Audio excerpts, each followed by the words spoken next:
Subscribe to Himanshu Arya tutorial and click on the bell icon to never miss an update. In today's video, we will be discussing about the nactic movement. Clear है ना? तो देखो हमने पिछले class में tropic movement clear कर लिया था। ट्रॉपिक मूवमेंट में हमें 5 पढ़ने थे, क्लियर है ना? Phototropic, geotropic, hydrotropic, chemotropic and thigmotropic. तो ये ट्रॉपिक मूवमेंट हमने देख लिया था। आज से हम लोग शुरू क्या करेंगे, आज से नहीं बेसिकली आज ही खत्म हो जाएगा ये। तो आज देखेंगे हम नेस्टिक मूवमेंट सॉरी। तो नेस्टिक मूवमेंट में क्या हो रहा है, तो थोड़ा सा डिफरेंस आपको याद होगा, मैं डिफिनेशन भी लिखूंगा यहाँ पे।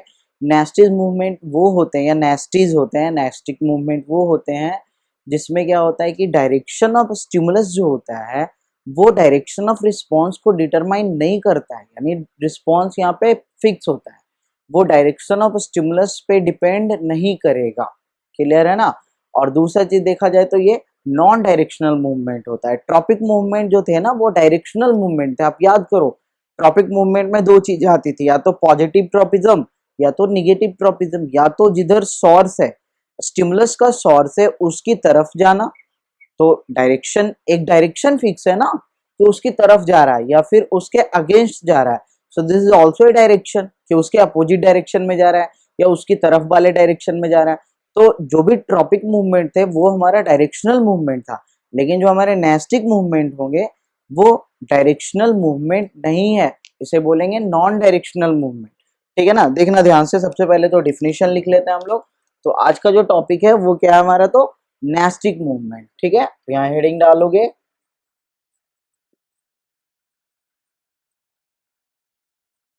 तो नेस्टिक मूवमेंट देखने जा रहे हैं। क्लियर है ना? तो नेस्टिक मूवमेंट क्या है, तो नेस्टिक मूवमेंट डिफिनेशन लिख लो बस सिंपल सा। It is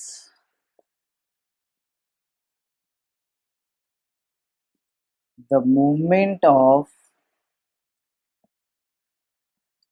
plant parts in which the direction of response is not determined by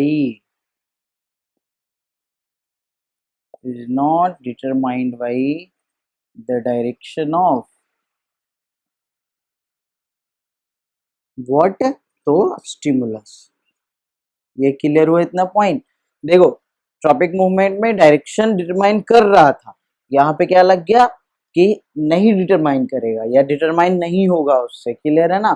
जो रिस्पॉन्स का डायरेक्शन होगा उसको स्टिमुलस के डायरेक्शन से कोई मतलब ही नहीं है, लेकिन ट्रॉपिक मूवमेंट में मतलब था।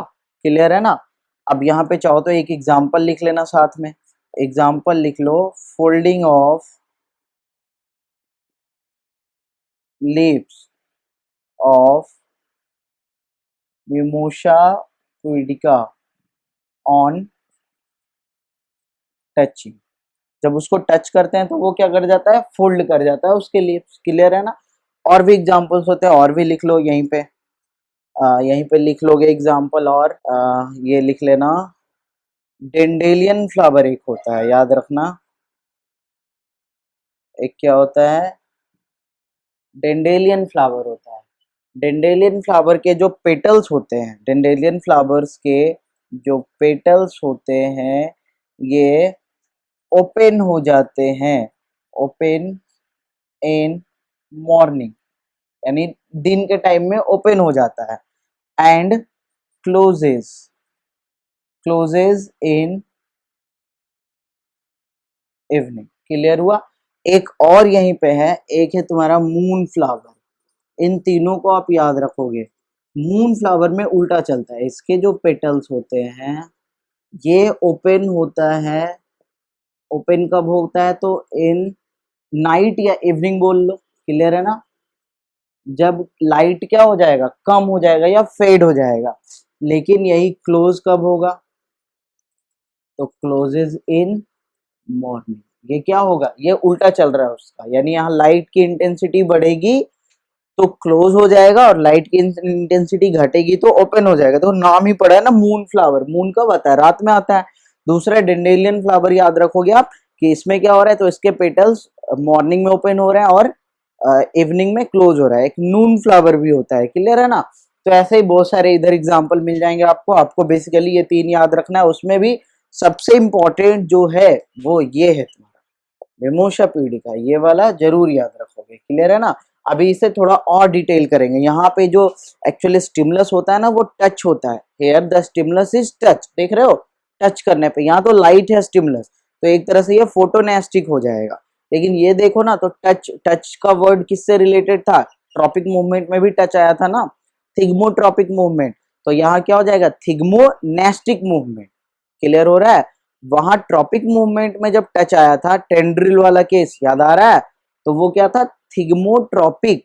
और यहाँ भी तो टच आ रहा है ना, लेकिन ये तो नेस्टिक मूवमेंट है, तो क्या हो जाएगा, थिग्मोनेस्टिक मूवमेंट, क्लियर है ना। अब देखो यहीं पे समझना, कुछ पॉइंट्स लिख लोगे अलग से। नेस्टिक मूवमेंट जो होते हैं ना, ध्यान से देखना, नेस्टिक मूवमेंट होते हैं due to turgor pressure, due to turgor pressure. Now what is turgor pressure, तो टर्गर प्रेशर मींस जो वाटर के कारण जो प्रेशर लगता है ना, that is called turgor pressure. इसको टर्गर मूवमेंट भी बोलते हैं, नेस्टिक मूवमेंट को टर्गर मूवमेंट भी बोल सकते हो। अब देखो टर्गर प्रेशर कब बनेगा, तो टर्गर प्रेशर बनेगा ड्यू टू इंडोऑस्मोसिस या एक्सोऑस्मोसिस के वजह से प्रेशर घटेगा। तो यहाँ पे समझो, यहीं पे समझ लेना, ड्यू टू टर्गर प्रेशर, यहीं पे चाहो तो लिख सकते हो that is due to endo and exo endo and exo osmosis. तो इंडो और एक्सो ऑस्मोसिस आपने पढ़ रखा ऑलरेडी 9th क्लास में। क्या होता है, हाइपोटोनिक टू हाइपोटोनिक जो वाटर का जो मूवमेंट होता है, दिस इज कॉल्ड ये तुम्हारा इंडोऑस्मोसिस या एक्सोऑस्मोसिस वहीं पे हो रहा है। तो बेसिकली वहां मूवमेंट कैसे हो रहा है, तो हाइपोटोनिक टू हाइपरटोनिक, अगर आपको याद हो तो, क्लियर है ना। और अगर सेल के अंदर जा रहा है वाटर तो इंडोऑस्मोसिस, बाहर निकल रहा है तो एक्सोऑस्मोसिस। अब आप ध्यान दो कि अगर इंडोऑस्मोसिस एक्सोऑस्मोसिस हो रहा है, तो ये मूवमेंट जो होगा ना, ये मूवमेंट एक तरह से रिवर्सिबल होगा। सो ये जो मूवमेंट है, it is reversible movement.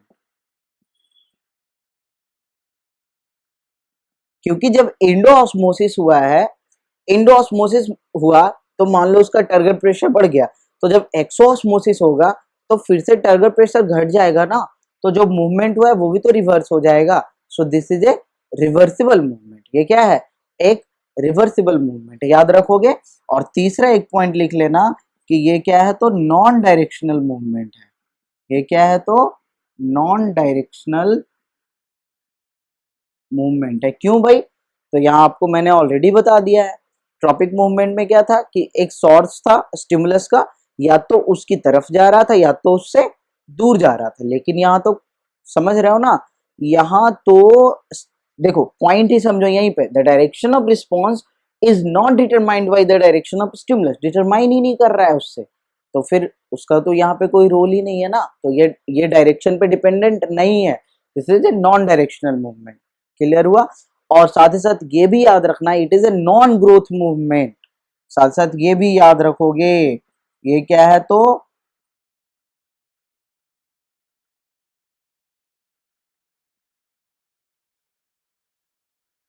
Non growth movement है। वैसे थोड़ा बहुत तो ग्रोथ होता ही है, लेकिन फिर भी इसे हम नॉन ग्रोथ ही मानेंगे। तो इतना पॉइंट क्लियर हुआ पहले। नेस्टिक मूवमेंट में क्या हो रहा है कि डायरेक्शन जो है रिस्पॉन्स का, वो स्टिमुलस के डायरेक्शन पे डिपेंड नहीं करता है। इसमें एक हमें इंपॉर्टेंट पढ़ना है क्या, तो मिमोशा पीडिका के केस पढ़ना है, यानी थिग्मोनेस्टिक पढ़ना है। उसका ना मैकेनिज्म पढ़ेंगे, थिग्मोनेस्टिक का मैकेनिज्म पढ़ेंगे। और यहाँ पे वैसे बहुत सारे होते हैं थिग्मोनेस्टी, जैसे मैंने बोला, वैसे निक्टीनेस्टी होते हैं। थिग्मोनेस्टी को ये सिस्मोनेस्टी भी बोलते हैं, क्लियर है ना। थर्मोनेस्टी भी होते हैं। तो बहुत सारे नेस्टिक मूवमेंट भी होते हैं, लेकिन हमें यहाँ नहीं पढ़ना है, वो आगे क्लासेस में पढ़ोगे, क्लियर है ना। यहाँ पे मेन फोकस किस पे होगा, तो थिग्मोनेस्टी पे होगा। इसे जल्दी से नोट करो, फिर मैं देखता हूँ थिग्मोनेस्टी। इसे मैं इरेज कर देता हूँ, ठीक है ना, आप नोट कर लो इसे।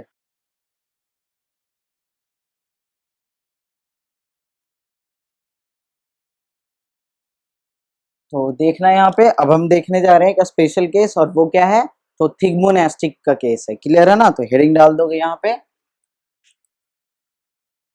हेडिंग क्या हो जाएगा हमारा, थिग्मोनेस्टिक मूवमेंट।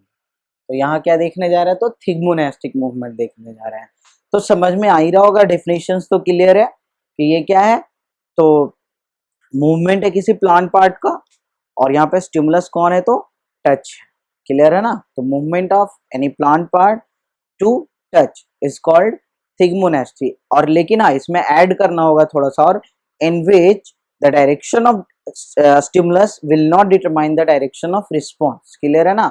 और थिग्मोनेस्टी कहाँ ऑब्जर्व हो रहा है, तो थिग्मोनेस्टी ऑब्जर्व हो रहा है in case of touch me not plant, या फिर इसी का साइंटिफिक नेम है तुम्हारा मिमोसा प्यूडिका। इसी का साइंटिफिक नेम क्या है, मिमोसा प्यूडिका। क्लियर है ना। तो ये साइंटिफिक नेम हो गया तुम्हारा मिमोसा प्यूडिका, या उसी का कॉमन नेम क्या है, टच मी नॉट। इसको हिंदी में छुई मुई भी बोलते हैं, जिसको अक्सर देखते होगे कि उसके लीव्स को टच करो ना, तो क्या होता है कि वो एक्चुअली फोल्ड कर जाता है, मुरझा जाता है, सिंपल वर्ड में अगर बोला जाए तो। क्लियर है ना। तो इसके मैकेनिज्म को समझना है हमें। क्लियर है ना। इसके मैकेनिज्म को समझना है, क्वेश्चन यहीं से बनेगा। तो मैकेनिज्म को समझोगे ध्यान से देखना। मैं यहाँ कुछ डायग्राम बना के आपको समझाने की कोशिश कर रहा हूँ, गौर से समझना। ठीक है। जैसे देखो, ये है मान लो उसका स्टीम। क्लियर है ना। अब इस स्टीम से निकले हुए हैं क्या, तो लीफ। तो इसमें एक स्पेशल केस क्या होता है, इसके जो लीफ होते हैं ना, तो लीफ के बेस पे, मिमोसा प्यूडिका के लीफ के बेस पे एक स्वेलिंग्स होता है। एक स्वेलिंग होता है, मतलब फूला सा भाग होता है, जिसको बोलते हैं पल्विनस। मतलब कुछ इस तरीके का होगा हिस्सा, देखना ध्यान से। जैसे ये बेस हुआ ना, तो बेस पे कुछ इस तरीके का हिस्सा हुआ, और फिर यहाँ पे तुम्हारा लीफ हुआ। क्लियर है। उसी तरीके से और भी मैं बना देता हूँ यहाँ पे, ताकि आपको पूरा ही समझा सकूं मैं। तो उसी तरीके से देखो, एक और लीफ मैंने यहाँ बनाया, ये देखो पल्विनस है, और ये तुम्हारा लीफ हो गया। आराम समझ में, सिंपल सा। उसी तरीके से इधर भी देख लो, ये पल्विनस हो गया, और ये क्या हो गया तुम्हारा, लीफ हो गया। ये पल्विनस हो गया, और ये क्या हो गया, तो लीफ हो गया। तो ये क्या है तुम्हारा, इसके बारे में जरूर याद रखना। ये क्या है, तो पल्विनस है। Pulvinus is what, the swelling which is present at the base of leaf of mimosa pudica. तो पल्विनस क्या है, तो पल्विनस यहीं पे चाहो तो लिख लेना, swelling present at base of leaf. Clear है ना। लीफ के बेस पे जो स्वेलिंग प्रेजेंट है, उसी को हम क्या बोल रहे हैं, पल्विनस बोल रहे हैं। अब देखो ध्यान से समझना, यहाँ पे इसके आगे देखो क्या हो रहा है। हाँ, यहाँ पे देखो, यहाँ पे एक चीज समझना आपको बहुत जरूरी है, और वो ये है कि देखो, मैंने भले ही शुरू में आपको बोला था कि प्लांट में इलेक्ट्रिकल कोऑर्डिनेशन तो होगा नहीं, मतलब न्यूरल कोऑर्डिनेशन नहीं होगा, because they lack nervous tissue, neurons, they do not have neurons. तो न्यूरल कोऑर्डिनेशन तो होना ही नहीं है, तो होगा कौन, केमिकल कोऑर्डिनेशन। तो यहाँ भी केमिकल कोऑर्डिनेशन ही होगा।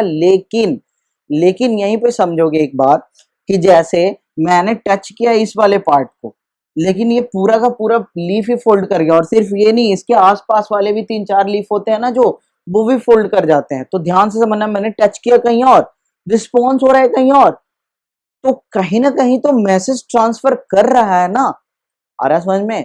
तो मैंने टच किया यहाँ पे, लेकिन 3-4 लीफ फोल्ड कर रहे हैं, तो मैसेज का तो ट्रांसमिशन हो ही रहा है।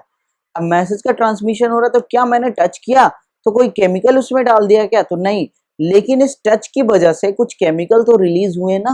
आ रहा समझ में, कुछ केमिकल रिलीज होंगे, प्लांट हार्मोन्स, और वही ये सब करवाएगा। फिर वो उस केमिकल का फिर ट्रांसपोर्ट होगा through xylem and phloem. Clear है। और तब जाके ये पूरा मूवमेंट होगा, उसी को समझने की कोशिश कर रहे हैं। लेकिन यहाँ पे एक चीज ये भी समझना, कि जब मैंने टच किया तो वहां कोई केमिकल रिस्पॉन्स नहीं हुआ, लेकिन वहां इलेक्ट्रिकल रिस्पॉन्स हुआ।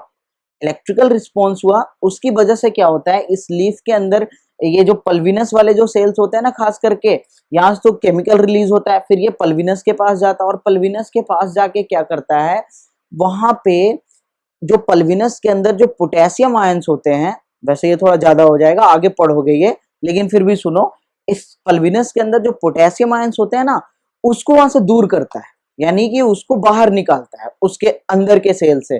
तो जब पोटेशियम आयन बाहर निकलेगा, तो वहां का जो मीडियम होगा ना, वो एक तरह से हो जाएगा हाइपोटोनिक। हाइपोटोनिक हाइपोटोनिक आपको पता होगा, नहीं पता होगा, 9th का वीडियो देखोगे आप, या आपने पढ़ा होगा उसे 9th क्लास में, क्लियर है ना। तो ये क्या हो जाएगा, हाइपोटोनिक हो जाएगा। हाइपोटोनिक को दूसरे वर्ड में आप डाइल्यूट समझ सकते हो, क्लियर है ना।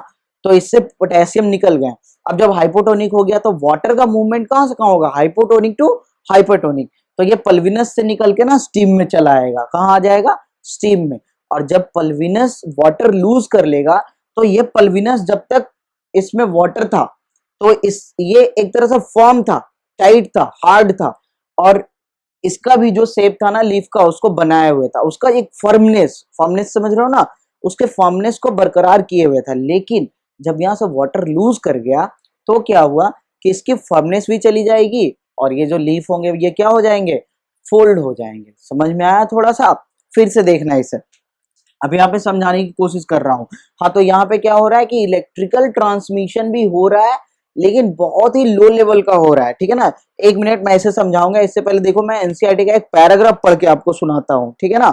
ध्यान से सुनना, ये एनसीईआरटी का एक पैराग्राफ है, ये देखो एनसीईआरटी है ना, सुनना ध्यान से। देखो यहाँ एक ही पैराग्राफ दे रखा है इसमें, मैं बस इसी को समझा रहा हूँ। Let's think about the first kind of movement such as that of the sensitive plant. एक सेंसिटिव प्लांट के मूवमेंट के बारे में सोचने बोल रहा है। Since no growth is involve, यहाँ कोई ग्रोथ नहीं हो रहा है, मैंने पीछे लिखा ना नॉन ग्रोथ मूवमेंट, यहाँ पे ग्रोथ नहीं होगा, डायरेक्शनल भी नहीं है, non directional, non growth, clear है। आगे देखो, the plant must actually move its leaf in response to touch, तो टच पे ये मूव करेगा, but there is no nervous tissue, लेकिन नर्वस टिश्यू भी नहीं है तो टच पे कैसे मूव करेगा, क्लियर है ना। आगे पढ़ते हैं, नॉर एनी मसल्स टिश्यू, और ना ही कोई मस्कुलर टिश्यू है, मसल्स हैं, तो ये मूव कैसे करेगा, प्रॉब्लम हुआ ना यहाँ पे। आगे देखना, बट देर आगे देखोगे, how does the plant detect the touch, अगर उसे किसी ने टच किया तो उसको डिटेक्ट कैसे किया उसने, यहाँ पे तो इलेक्ट्रिकल मैसेज है ना, लेकिन प्लांट में तो इलेक्ट्रिकल होता नहीं है, लेकिन याद रखना थोड़ा सा होता है, बहुत ही लो लेवल पे होता है, वही समझाने की कोशिश कर रहे हैं यहाँ पे। देखा, and how do the leaves move in response, तो सबसे पहला क्वेश्चन है कि इस टच को डिटेक्ट कैसे किया, और दूसरा क्वेश्चन है कि उसने मूवमेंट कैसे शो किया, जबकि उसके पास तो मसल्स भी नहीं है, क्लियर है ना। आगे देखना, if we think about where exactly the plant is touched, अगर हम सोचें कि प्लांट को एग्जैक्टली टच कहां पे किया गया है, ठीक है, लीफ पे, स्टीम पे, कहीं पे भी, and what part of plant actually move, और प्लांट का कौन सा पार्ट मूव करता है, तो देखेंगे कि इन दोनों का लोकेशन अलग अलग है, ठीक है ना। It is apparent that movement happens at a point different from the point of touch, जहां टच किया उसके अलावा और भी दूसरे जगह पे भी मूवमेंट हो रहे हैं, मतलब कि जो पॉइंट है टच का और जो पॉइंट है रिस्पॉन्स का, ये दोनों क्या है, थोड़ा थोड़ा डिफरेंस है, क्लियर है ना, इसमें डिफरेंस है।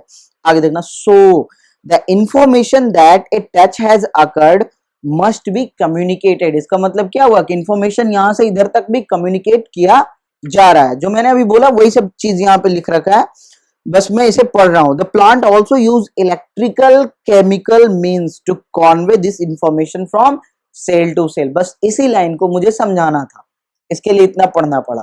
तो क्या है कि प्लांट इलेक्ट्रिकल केमिकल मीन्स भी यूज करता है to convey this message from cell to cell, clear. चलो इसे पूरा ही पढ़ देता हूं, वैसे यहां तक हो गया हमारा कंप्लीट। आगे कहा, but unlike in animals there is no specialised tissue, यानी कि इसमें नर्वस टिश्यू नहीं है, क्लियर है ना, कंडक्शन के लिए। फाइनली अगेन एज, और दूसरी तरह देखें कि जैसे एनिमल में क्या होता है कि शेप चेंज करना पड़ता है, जैसे किसी सेल का, जैसे मसल्स ही है तो देखते हो उसमें एक्टिन मायोसिन एक दूसरे पे स्लाइड करता है तो मूवमेंट होता है, तो वो शेप चेंज कर रहा है ना, तो प्लांट में भी सिमिलरली शेप चेंज करना पड़ेगा, और प्लांट में जो शेप चेंज करेगा वो due to turgor pressure, due to water, water का इनसाइड मूवमेंट होगा, एंडोऑस्मोसिस स्वेल करेगा, एक्सोऑस्मोसिस होगा, श्रिंक करेगा, और इसी तरह से वो अपना शेप चेंज करेगा और इसी तरह से वो मूवमेंट को शो करेगा।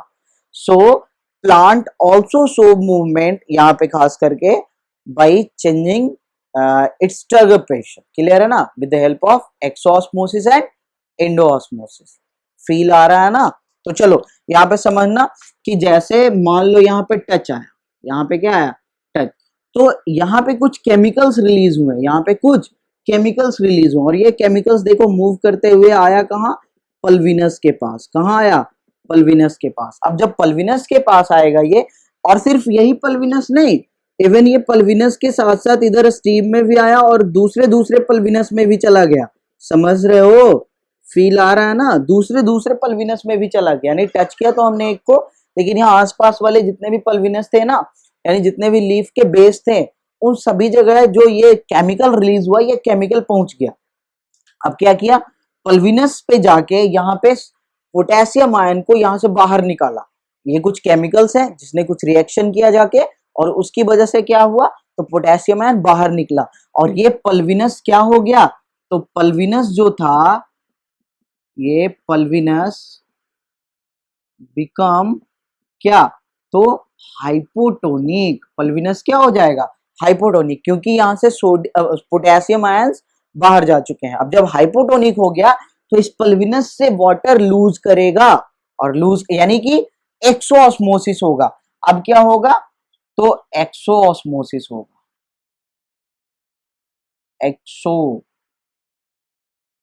एक्सोऑस्मोसिस, क्लियर है ना। और एक्सोऑस्मोसिस होगा तो इसकी वजह से क्या होगा, the pulvinus will lose its firmness. Pulvinus जो होगा विल लूज इट्स फर्मनेस, अपने फर्मनेस को लूज करेगा वो, और फाइनली क्या होगा, द लीफ विल फोल्ड, और फाइनली क्या हो जाएगा, तो folding of leaves take place. Finally क्या होगा, तो folding of leaf will take place. Clear हुआ इतना, आ रहा समझ में, यही तुम्हारा मैकेनिज्म था। फिर से समझ लो, पल्विनस बेस है, पल्विनस के पास जैसे ही कहीं भी हमने टच किया, वो कुछ केमिकल रिलीज हुआ, और वो केमिकल ट्रेवल करके पल्विनस के पास आया, पल्विनस के पास आके वहां से पोटेशियम आयन को उसने रिलीज किया, पल्विनस को बना दिया हाइपोटोनिक, पल्विनस से एक्सोऑस्मोसिस हुआ, वाटर चला गया स्टीम में, पल्विनस की जो फर्मनेस थी, जो हार्डनेस थी, वो लूज हो गया, और उसकी वजह से जब यही हार्ड नहीं रहेगा तो लीफ को कैसे वो रख पाएगा, क्लियर है ना। तो फाइनली क्या हुआ, लीफ फोल्ड कर गया।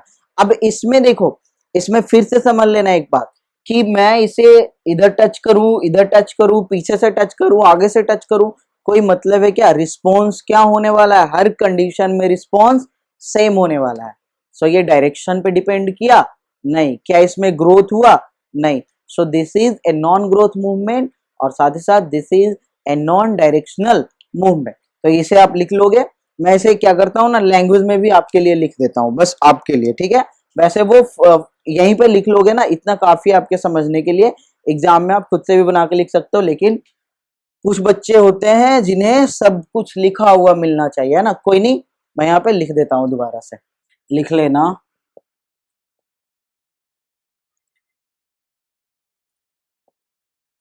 The touch me not plant have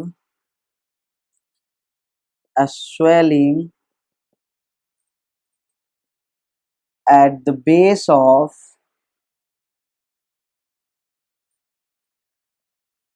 each leaves known as pulvinus।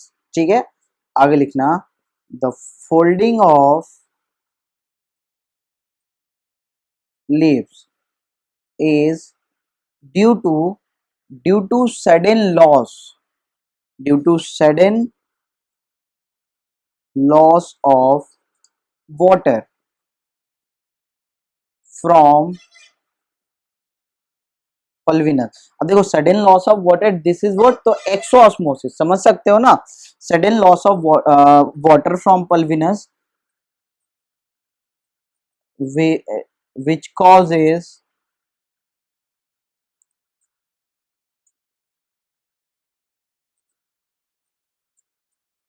loosening of its firmness, जो फाइनली क्या करेगा, तो पल्विनस के फर्मनेस को लूज करेगा, और अल्टीमेटली जो क्या होंगे, लीफ क्या होंगे, फोल्ड हो जाएंगे। तो हो गया ना, the folding of leaf is due to sudden loss of water from pulvinus which causes loosening of its firmness. तो यही था तुम्हारा थिग्मोनेस्टिक मूवमेंट। जो थिग्मोट्रॉपिक मूवमेंट से बिल्कुल डिफरेंट है। क्लियर है ना? तो यहाँ पे आपका मूवमेंट प्लांट का खत्म हुआ। क्लियर है ना? हम कोऑर्डिनेशन पढ़ रहे हैं प्लांट का, जिसमें मूवमेंट हमने देख लिया। इसके जो आगे पढ़ना है अब हमें, वो पढ़ना है प्लांट हार्मोन।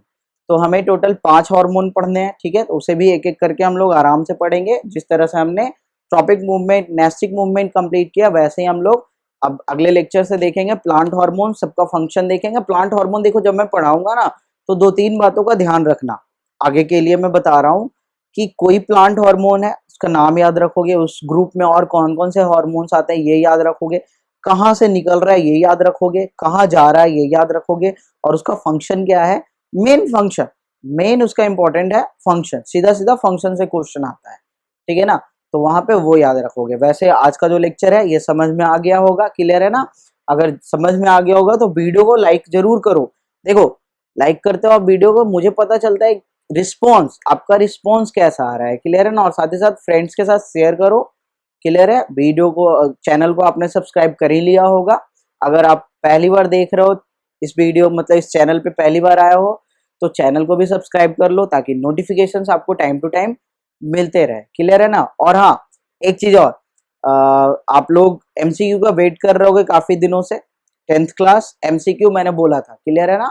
कोई नहीं, बहुत ही जल्द हम लोग एमसीक्यू सेशन भी करने वाले हैं। एक्चुअली जो इक्विपमेंट्स की कमी थी मेरे पास, वो कुछ ही दिनों में मेरे पास अवेलेबल हो जाएगा। तो मैं वो एमसीक्यू का सेशन भी करवाऊंगा, बहुत जल्द करवाऊंगा। मैं नोटिफिकेशन डाल दूंगा अपने टेलीग्राम पे। तो टेलीग्राम का लिंक आपको मिल जाता है वीडियो के डिस्क्रिप्शन में या चैनल के अबाउट सेक्शन में। तो वहां से आप टेलीग्राम जरूर ज्वाइन कर लो। क्लियर है ना? वो बहुत जरूरी है। जो भी जैसे अपडेट्स होते हैं ना, वो सारे अपडेट्स मैं वहीं पे पोस्ट कर देता हूँ। क्लियर है? चलो फिर ठीक है, बाय, टेक केयर। इसे नोट कर लोगे। क्लियर है ना?